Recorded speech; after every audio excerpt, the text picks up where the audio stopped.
That's what I love about golf as sort of a parallel to life, is that it doesn't matter if you've played the game for 80 years, it doesn't matter if you've been on the planet for 80 years. You're always learning something new about yourself, and as you work through, you're always trying to grow and develop to be a better person and a better golfer.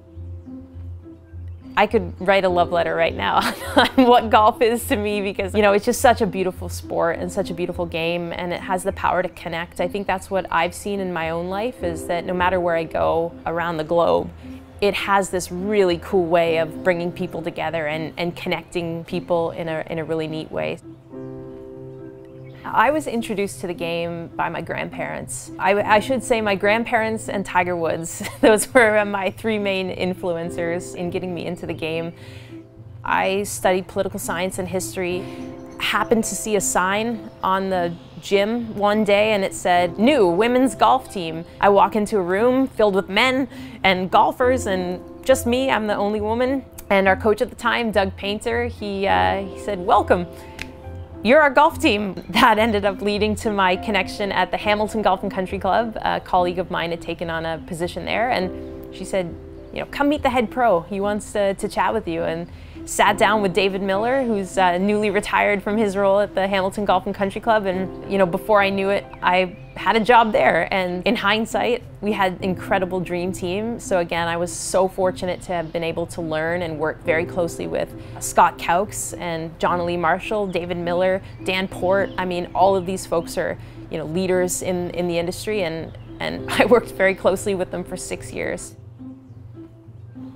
Not that I want to be known for being a lesbian, or known for being a woman, or known for being a golf professional or a head golf professional or a PGA. I just want to be known for being a good person. And you forget that once you're there, like you hold a very important light that you can shine on some other people and shine on yourself, so that they can see the parts of you that necessarily aren't always the parts that get the light shone on you.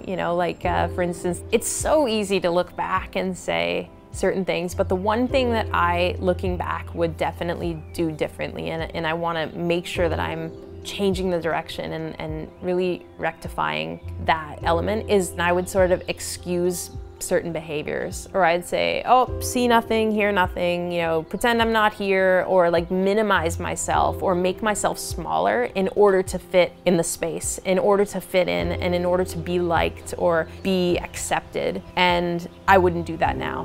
That's an important role that allies who want to make important positive change speak up.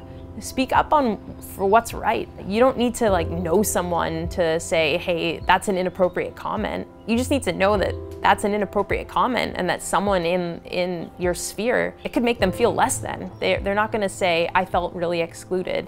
They're just going to walk away. They're going to walk away from your golf club. They're going to walk away from your operation, and they're not going to feel empowered, and they're not going to feel welcome. It's only in the last couple years that I've felt more and more comfortable with actually identifying as a lesbian and as a member of the LGBTQ community. And I still, up until a few years ago, it wasn't something that I felt totally comfortable with.